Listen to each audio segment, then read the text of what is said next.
A choral drill. Singing helps these children to learn basic lessons. They are Rohingya refugees, and for most of them, this is the first classroom they have known.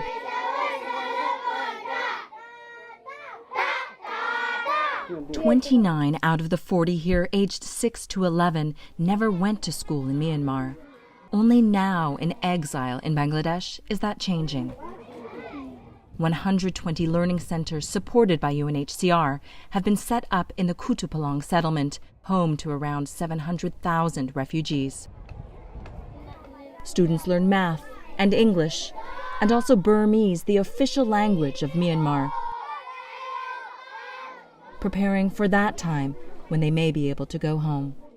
But that homecoming may not be anytime soon, which means schooling and much else here needs to be thought of not as a stopgap, but something more lasting. Do you like school? That was the message delivered here by the UN High Commissioner for Refugees this week. In education, what we have seen is really ad hoc schools that teach kids a little bit of this and that without a proper curriculum.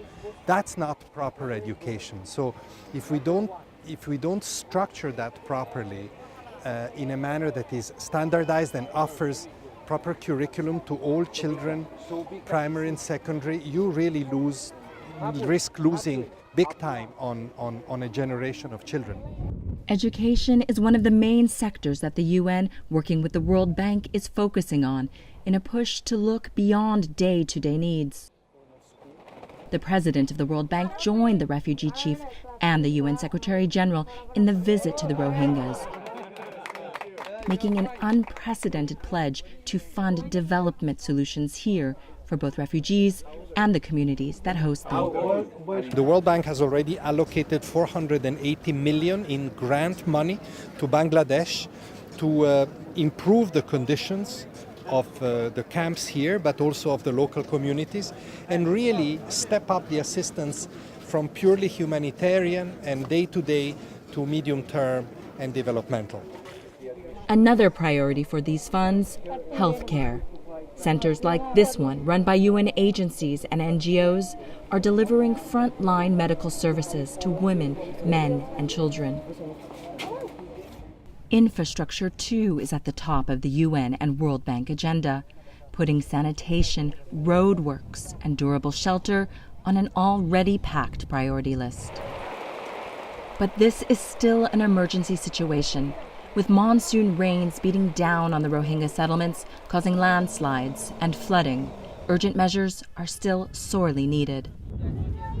This is one of the worst situations I've ever seen. Today, we are all Rohingya, and we have to stand in solidarity with them so that they can live a life of dignity. But funds are short to carry that out. A key $950 million humanitarian aid plan is critically underfunded. Responding to today's urgent needs while staking out ground for the future. It's an ambitious plan, but with nearly 1 million lives at stake, the world can afford to do nothing less.